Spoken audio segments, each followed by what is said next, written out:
Hey everyone, welcome back to another video. My name is Michael from Lux Trading, and today's going to be a little bit of a different video. I'm going to talk a little bit about my performance of the past month of April. Started very nicely, and I have to admit that it's ended quite bad. So it's a red month kind of recap. I'm going to explain a little bit about what I did right, what I did wrong, what I've noticed in the markets, how it changed, and how we have to adapt. And also the emotions I went through and what I'm going to do to change to get back on track for this month of May. So with no further ado, let's get right into it. And if you do enjoy the video, please like and subscribe to the channel.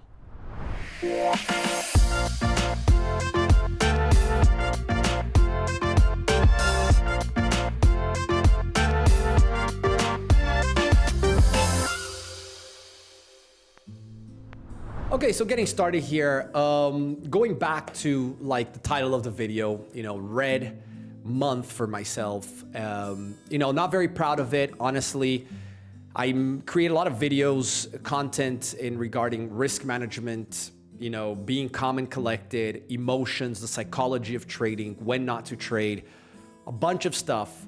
And honestly, I am very unhappy with my performance for the month of April because by the mid-April, I threw everything out the window.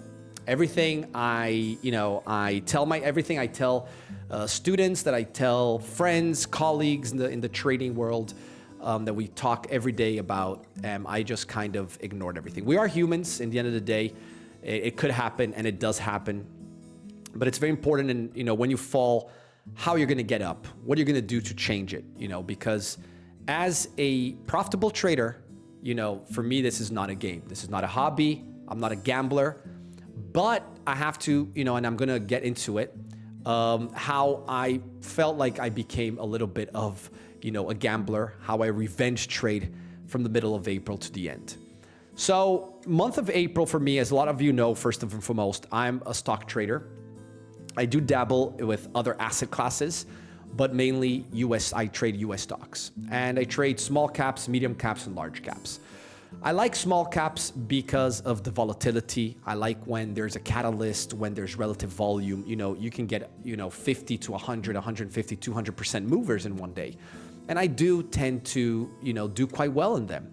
And then when things get slow, I jump into medium, large caps. I tend to trade individual stocks. So I'm never holding overnight. I'm buying and selling, off of dip trades, off of support levels, and some breakout levels. So basically the month of April started quite nicely. I mean, honestly, for the first 2 weeks of April, there was enough volume, there was liquidity. There was stocks, gapping up from the previous day, 80, 100, 120%, which it's very nice to see your scanners. And everything seemed to go very well. All my dip trades were popping back up, selling them very quickly for 10, 15, 20 cent pops. Things were getting halted, resuming higher. So, I was calm and collected. I felt in control.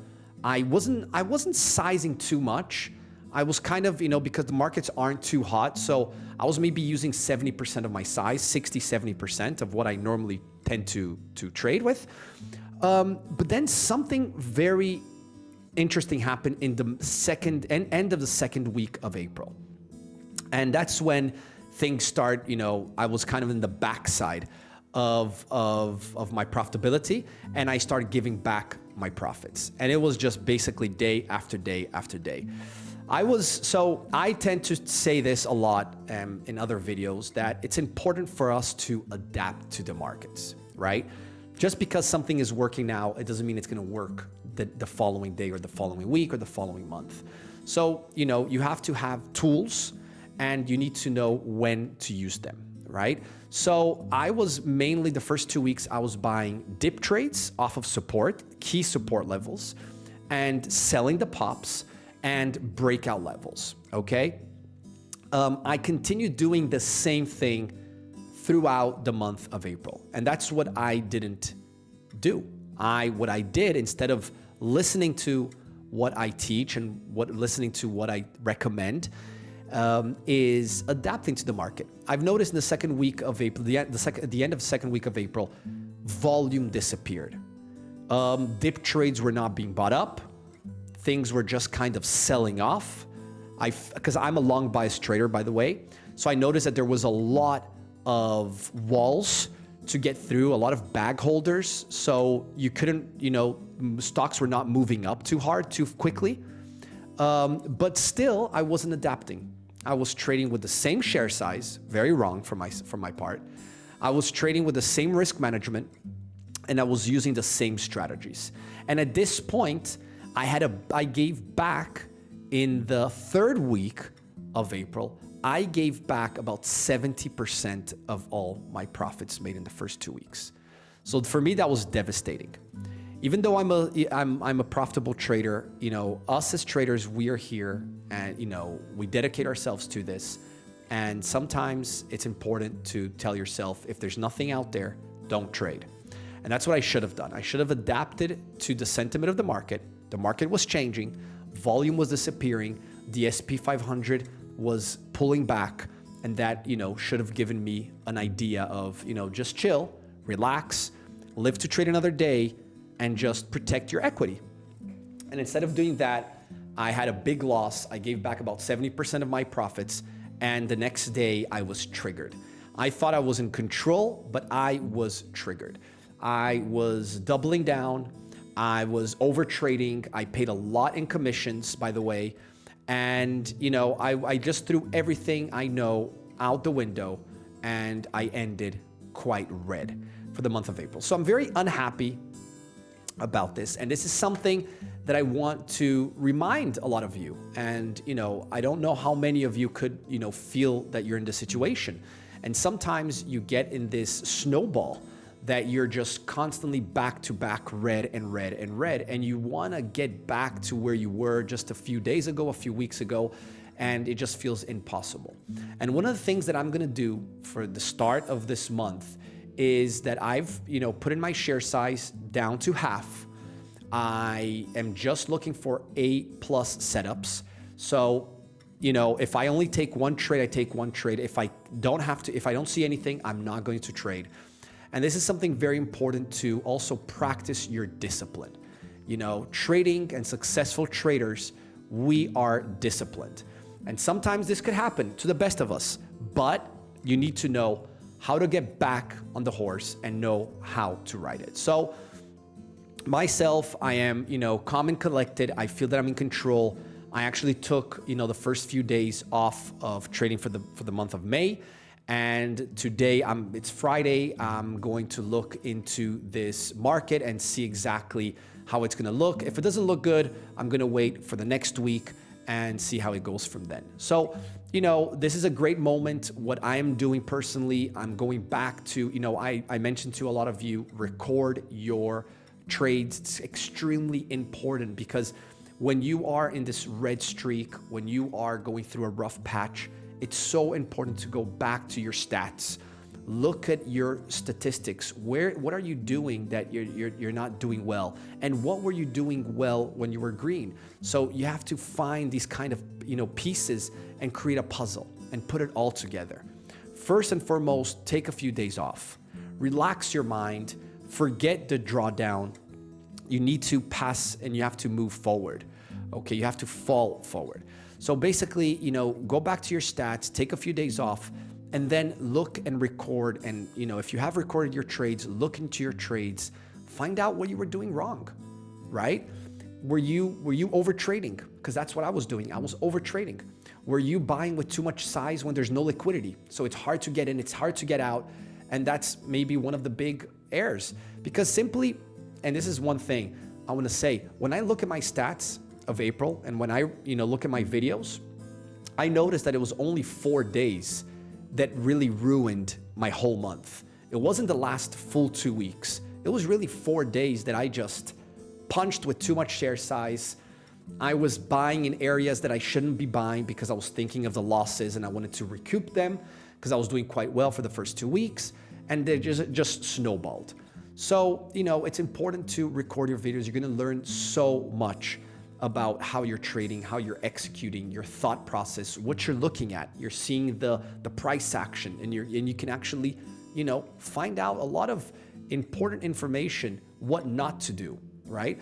And one of the things I want to say as well, the first 2 weeks of April, I did quite well. And I wasn't, when I look back on my videos, I noticed that on my recordings, I noticed that I should have been sizing in a little more, because liquidity was there, volatility was there.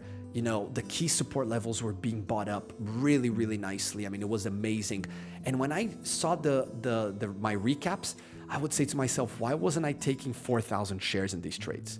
Because what happens is that when the wind is behind your back, and when you're just riding that perfect wave, you should be, you have to make your profits in those times. Because when things get slow, at least you've had a good beginning of the month, and you can say, it's cool. I can take it easy. I don't have to overtrade because I've made enough money, And so, this is something that I have to constantly remind myself, is that when things are good, I have to put my foot, I have to put the pedal to the metal, and I have to give it all. And with risk management, obviously always with risk management. But when things are slow, when you have a red day, and it's a pretty much big red day, you have to kind of go back and figure out, is the sentiment of the market changing? Are we now, is there still liquidity in the market? Is there volume? If you're a long buy trader like myself, are you noticing that, the short sellers are in control? So maybe it's a good time to just reflect, study, and just, take a step back. Don't trade. Just, we as traders, I come every day, I'm in front of my screens, watching the scanners, looking at the charts, doing technical fundamental analysis, but it doesn't mean that you have to take a trade. So I'm taking it easy this month of May. I'm going to, reflect on my actions, and when I see that sentiment coming back in, when I see that volume, and when I see that, things are kind of again back flowing the right direction, and that's when I'm going to start, getting back on my, sizing in and looking to take some profits off the market. Until then, I'm just going to relax and wait for that moment to come. So, I just wanted to kind of give you a little bit of insight. It's not always green months. It's not always, great years, but, trading is difficult. Trading is, you have to have a lot of discipline. You have to find that edge. You have to know when to trade. You have to know when to step back. You need to study. You need to look into your trades, and please, if you haven't started already, OBS is a recording app. It's completely for free, and this is just a recommendation. I don't get anything from this. It's a great app. You can record all your videos for free. You just go back whenever you have some time later in the day and check what you've done. And it's a great way to kind of, have, you're going to criticize yourself and what you could have done better. And it's a great way of learning. So, that's going to be all for today. I hope, this video is a little bit different, but I just wanted to share a little bit about my emotions, what I went through in the month of April. It was kind of sad. I'm kind of ashamed of myself. I should have, done a few, different things, and I should have adapted a little bit better. But, we learn, it's all about how we get up and how we strive. So looking forward for the month of May, and I'll let you guys know how things are going. And I hope that you guys stay safe out there. If you have enjoyed the video, please like and subscribe to the channel, and hope to see you all on the next one. Take care, guys.